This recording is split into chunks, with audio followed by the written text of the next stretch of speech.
समाजखान्थि, रांखान्थि, सोलोंथाइ बे गासैबो बिथिङाव आइजो अनसाय आफादा मैखोमै बिहोमा लानानै न'खर दानाय, समाज दानायाव खामानि मावोब्ला निस्सय आइजो आफादनि गेजेरजों समाजा जौगागोन। बेखौ आङो माने थांखि लानानै खामानि मावजानायखौ आं लुबैयो। 82 बोसोरारि धेमाजि जिल्ला दुलाराय बर' आइजो अनसाय आफादनि बे बोसोरारि जथुम्मा, बे जथुम्मानि गाहाय सायनासालिनि बे गाहाय सायनासालिनि बे न'ब्लांखौ आङो बेखेवनो मोननानै जोबोर गोजोननाय मोनदों। बे सायनासालिनि मुंखौ दोननाय जादोंमोन सोरगोआरि गोसोखां थुलाइस्रि बसुमतारी गाहाय सायनासालि। दा बिथांजो थुलाइस्रि बसुमतारीयानो सासे जोंनि बे ओनसोलनि गिबिसिन सोमावसारनायनि मुंख्लं जागिरि होननानै जोङो बुंनो हायो। बे समाव 1988 मायथाइयाव जोंनि गासै अल आसामावनो बर'फोरनि गेजेराव सोमावसारनाय सुबुंगौमा रेलि लानाय जादोंमोन आरो बे समावनो थुलाइस्रि बसुमतारीयाबो बाहागो लानो होननानै फैदोंमोन। जोङो बे समाव सुबुंगौमाखौ जनाय कर्टआव लानाय जादोंमोन आरो बे फैबाय थानाय समावनो थुलाइस्रि बसुमतारी मोननि ओनसोलनिफ्राय ट्राकजों फैनानै ससे लामायावनो खमसे खम बिसोरो 8-10 किल'मिटारसोल' बिसोर फैदोंमोन। दिमुगलाय होननाय मोनसे जायगायावनो बिसोरो ट्राकआ एक्सिडेन्ट जानानै बिसोरो जायगायावनो जोबोद गाज्रि जखम जादों आरो बेहाय थुलाइस्रि बसुमतारीया बे समाव लगे लगे थैयाखैब्लाबो हस्पिटालाव बिथांजोआ रुंसारि जादों। लोगोसे मानिक बसुमतारी होननाय बिथाङाबो बे समावनो लोगो लोगो रुंसारि जादों।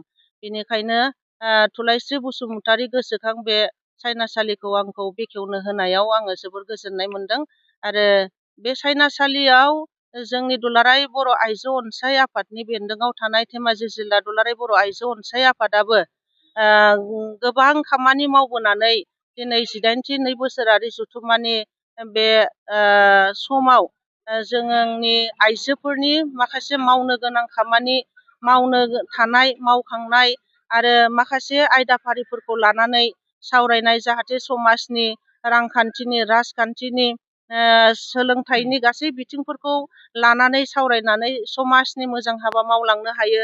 बे जथुम्माया आइजोफोरनि थाखाय जोबोर गोनां आरो बे सावरायनाया जाहाथे मोजाङै मोजां जाफुंलाङो बेखौनो आङो आसा खालामनाय जाबाय।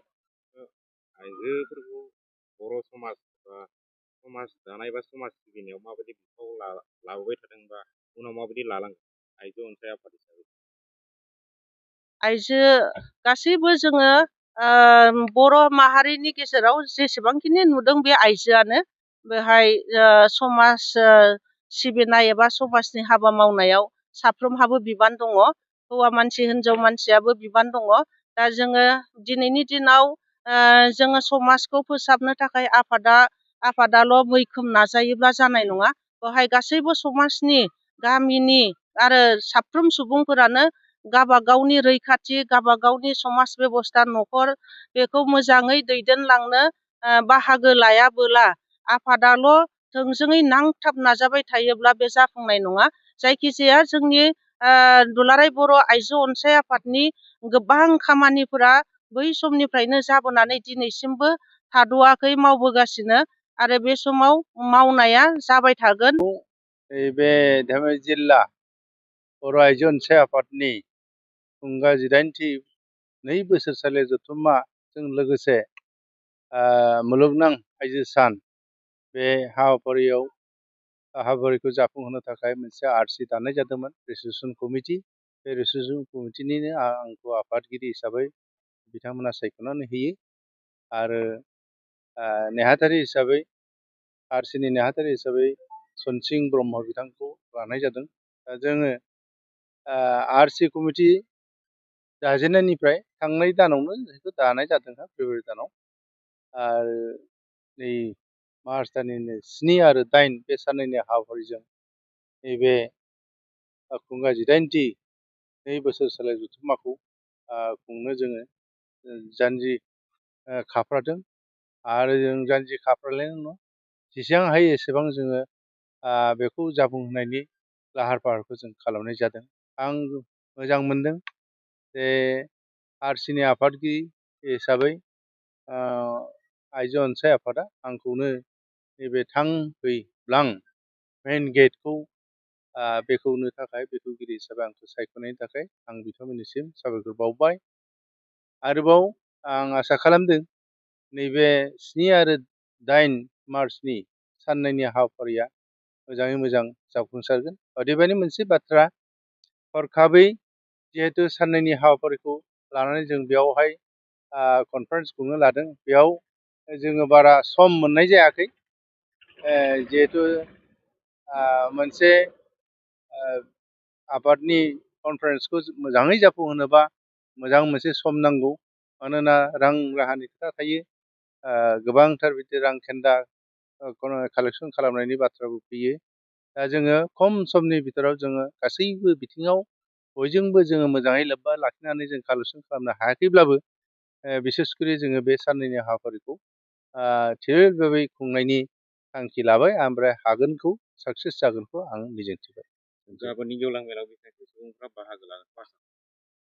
आं बे गेवलां मेलाव जोंनि जायगायाव बिसेसकरि जों गोजाननिखौ बारा आसा खालामासै। हयथ' फैबा फैबाय, फैयाबो गैया, खिन्थु जोंनि जायगायावनो साखाथियावनो जोंहा सिमेन्ट सापरि थाबाय, ओमफ्राय ओजोंहाय जोंनि आन्सलिकनि गासै 44 गामिनि आइजोफोर फैगोन, ओमफ्राय एकदम खाथिथारनि नियारेस्ट बे ओनसोलाव गासै 6 गामि दङ।